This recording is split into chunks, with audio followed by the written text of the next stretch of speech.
सप्तपदी याबद्दल म्हणजे 7 फेऱ्या मारायच्या नाही नाही, काय आहे की तिथेही शिष्टाचार आहे.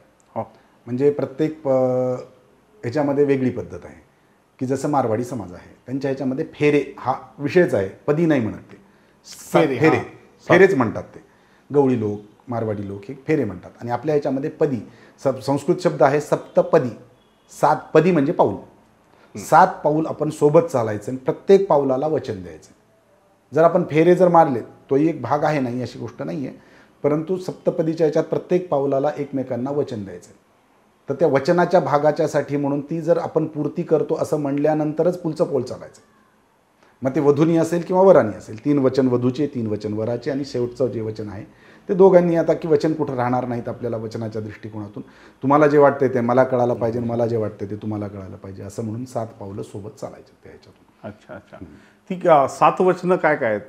त्या ह्याच्यामध्ये काय आहे की भावार्थ ह्याचा असा आहे की ईश एकपदी भवा. पहिल्या पावलाच्या ह्याच्यामध्ये मला जे काही आवड निवड आहेत माझ्या ती जपण्यासाठी, म्हणजे सुरुवातीला जे आहे ते सगळं माझ्या पद्धतीने चालावं असं पुरुषाला वाटतं. म्हणून त्या पद्धतीने तो सांगतो की माझी आवड निवड जपण्याची जबाबदारी आजपासून तू स्वीकारायची आहे. आणि तू जर हो म्हणत असेल तर मी तुझ्यासोबत पहिलं पाऊल चालतो. असं अशा ह्याच्यातून म्हणजे आवड निवड माझी, मला काय आवडतं काय नाही, खाण्यापिण्याची गोष्ट आहे, घालण्या फिरण्याची आहे, फिरण्याची आहे, सगळ्या गोष्टीच्या ह्याच्यातून तू ती जबाबदारी स्वीकारायची आहे. म्हणजे माझ्या आवडीनिवडीच्या गोष्टीच तू पाहायच्यास, यासाठी मी तुला पहिलं पाऊल तुझ्यासोबत चालतो. म्हणजे हे थोडक्यात वचनही आहे, एक अहंकाराची गोष्टही आहे थोडक्यात. म्हणजे मला सांगण्याची, मी मग घरचा हे आता पुरुष, त्यावेळेस पुरुष प्रधान संस्कृती असल्या कारणाने ते आहे पहिलं वचनाच्या ह्याच्यात. आणि अपेक्षा परस्परांच्या ह्याच्यातून ऊर्जे द्विपदी भवा सामा म्हणून. आणि ह्या ह्याच्यातून आपल्या ह्याला सगळ्या गोष्टीची जबाबदारी स्वीकारून संतती चांगली व्हावी आणि सगळ्या लोकांना उपजीविकेच्या म्हणजे उपयोगाच्या दृष्टिकोनातून त्याचा त्रास होऊ नये, हाही त्यामागचा पुढचा हे आहे. ऊर्जे द्विपदी भवा, त्या पद्धतीने ऊर्जा माझ्यामध्ये यावी आणि तू सगळं माझं सांभाळतेस हे मला कळावं, यासाठी म्हणून तू मला आता मी संतुष्ट व्हावं आणि माझ्यामध्ये ती कळावं की ही पत्नी माझ्यासाठी योग्य आहे, हे तू मला वचन दिल्यानंतर तुझ्याबरोबर दुसरं पाऊल चालतो. रायस पोषाय त्रिपदी भवा. मग माझे पारिवारिक सगळ्या गोष्टी ज्या आहेत सगळ्यांची जबाबदारी तू स्वीकारावीस.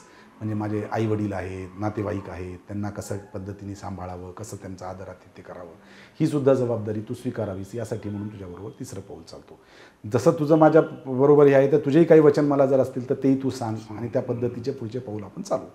म्हणजे ती म्हणते की बाबा जशी तुझ्या घरच्यांची जबाबदारी सांभाळते तशी तू माझ्या घरच्यांची जबाबदारी, कारण का मी लहानपणाच्या इथे तुला सगळं सोडून आले, मग आई वडिलांना तिकडे हे होतं, तर त्यांनाही काही जर तुझ्याबद्दल वाटलं तर तू ती सगळी गोष्टी स्वीकारावीस. आणि जसं मी तुझं स्वीकारणार आहे तसं तू त्यांच्या ह्याच्यातला जावाई म्हणून योग्य पद्धतीने व्हावा आणि तू ती स्वीकारावी, असंही तू मला वचन दे. मग मी तुझ्यासोबत चौथं पाऊल चालते. मग या ह्याच्यातून आपल्या दोघांच्या वचनातून मी एकच वचन तुला दिले आणि आपण चांगली संतती निर्माण व्हावी, यासाठी म्हणून 5वं पाऊल आपण सोबत चालू. 6व्या पावलामध्ये ऋतुमती झाल्यानंतर माझ्या काही इच्छा असतील, आता मी तर पूर्ण एकच इच्छा सांगितली आहे तुला, पुढच्या इच्छेच्या दृष्टिकोनातून ज्या काही इच्छा असतील माझ्या त्यावेळेस होणाऱ्या त्या इच्छा तू पूर्ण कराव्यास, यासाठी म्हणून तुझ्याबरोबर 6वं पाऊल चालू. आणि आता इच्छाच कुठल्या उडू नयेत 7व्या पावलाच्या नंतर, असं तू मला माझं जसं आपण म्हणतो ना एकमेकांबद्दल ओळख, खूप जवळचे मित्र आहेत कारण का त्याला माहिती आहे की ह्याचं काय आहे, तसं तू मित्र व्हावा, सखा व्हावा माझा तू, आणि मी तुझी सखी व्हावी, यासाठी आपण 7वं पाऊल चालू की याच्यानंतर कुठल्या इच्छा असू नयेत, माझं काय आहे ते तुला कळावं, तुझं काय आहे ते मला कळावं, मला कसं अपेक्षित आहे हे सगळं कळावं, म्हणून 7 पावलं आपण सोबत चालू. वा वा, फारच सुरेख. अशी 7 पावलाच्या ह्याच्यातून ते केलेली हे आहे. खूप बारीकाईने ह्या गोष्टींचा विचार केला की पुढचं त्यांची कॉम्पॅटिबिलिटी, अनुरूपतेच्या अपेक्षा ज्या आहेत सप्तपदीच्या ह्याच्यात आहे. असेच वचन जे आहेत ते अक्षतारोपण नावाचा जो विधी असतो, म्हणजे अक्षता परस्परांच्या डोक्यावरती टाकतात, त्या ह्याच्यामध्ये सुद्धा ती पद्धती सांगितलेली आहे.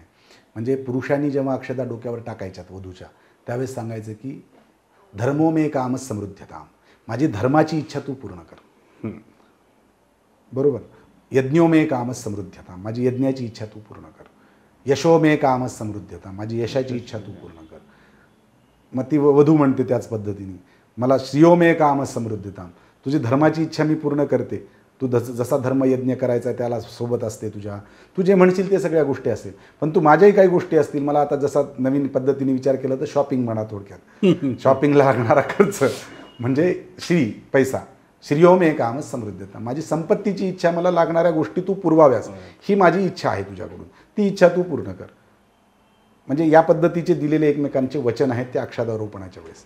ती सुद्धा एक वचनाचीच ही आहे. जसे सप्तपदीचे 7 पावलाचे आपल्याला माहीत असलेले आहेत, तसंच त्या ह्याच्यामध्ये अक्षतारोपणाच्या ह्याच्यामध्ये सुद्धा 6 वचन आहेत. ती धर्मो मे, यशो मे, श्रेयो मे, प्रजा मे काम समृद्धता, चांगली प्रजा उत्पन्न होण्याची इच्छासुद्धा माझी तू पूर्ण कर. अशा पद्धतीची सगळ्या गोष्टीच्या ह्याच्यातून अक्षतारोपणाच्या ह्याच्यामध्ये सुद्धा असं हे आहे. तुम्ही हेही सांगितलेलं मला आठवतं अगोदरच्या चर्चेमध्ये की पतीचे सगळे आर्थिक व्यवहार पत्नीला माहीत असायला हवेत. अजून काही काही गोष्टी आहेत ना. अशा सगळ्या सूक्ष्म भावनेचा विधी हे करून मग त्या ह्याच्या वराकडून वचन घ्यायचेत. काय वचन घ्यायचेत? धर्मेच, अर्थेच, कामेच, नातिचरितव्या त्वयेयम. 4 पुरुषार्थ होण्यासाठी म्हणून विवाह संस्कार सांगितलेला आहे. धर्म, अर्थ, काम आणि मोक्ष 4 पुरुषार्थ आहेत. तर 3 पुरुषार्थाचं वचन मी तुम्हाला देतो. मोक्ष मिळाल्यानंतर विवाहाच्या ह्याच्यात दूरचा भाग आहे तो विषय. तर धर्म म्हणजे धार्मिक विधी या मुलीसोबतच तुम्ही करणार सगळे. म्हणजे एकटं कुठं आता नवीन भाषेत जर विचार जर केला तर एकटं फिरणार नाही, कुठं प्रवासात एकटा जाणार नाही. जिथे जाईल तिथे माझी ही पत्नी म्हणून सोबत असेल. धर्मेच, धार्मिक विधी, पूजा पाठ असतील, यज्ञ यादे कर्म करू, कुठले अभिषेक पूजा करू, त्यावेळेसही ही माझी पत्नी म्हणून सोबत असेल. अर्थेच, आर्थिक व्यवहारही तिला माहीत असले पाहिजेत. म्हणजे बाकीच्या याच्यामध्ये शास्त्रांनी इतका सूक्ष्म विचार केलेला आहे की त्या पत्नीला आर्थिक विषय माहीत असावेत, ही सुद्धा त्या ह्याच्यामध्ये दिलेलं शब्द आहे. अर्थेच म्हणजे कुठं काय आहे, कुठं मी घेतलेलं आहे, कुठं नाही आहे. मग ते चांगल्या पद्धतीचे असतील, वाईट म्हणजे हे सुद्धा असतील, म्हणजे कमी जास्ती पद्धतीचं जिथे होईल तिथं. म्हणजे प्रत्येक वेळेला असंच होत नाही की बाबा उन्नतीच होते, असंही होत नाही ना. म्हणजे चांगली उत्कर्षसुद्धा त्या मुलींना पाहता आला पाहिजे आणि काही वेळेला त्रास झाला तरी ती माझ्यासोबत असली पाहिजे. म्हणजे आर्थिक गोष्टीच्या याच्यामध्ये विवंचना असतानाही ती सोबतच असेल माझ्या, आणि ती मी चांगला आर्थिक ह्याच्यातून उत्कर्ष पावत असतानासुद्धा ती सोबत असेल. अशा पद्धतीच्या दोन्ही गोष्टी तिच्या ह्याच्यात आहे. आणि कामेचं आणि कामानी गोष्टी ती माझ्यासोबत असेल. असं तिन्ही वचन द्यायचे. नातिचरामी नातिचरामी नातिचरामी.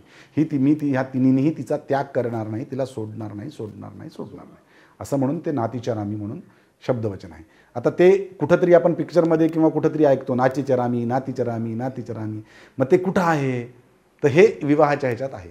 मग जेव्हा सूक्ष्म आपण विचार करू या गोष्टीचा, तेव्हा त्या गोष्टी सगळ्या आपल्याला कळतात. विवाहाच्या ह्याच्यामध्ये काय महत्त्व आहे.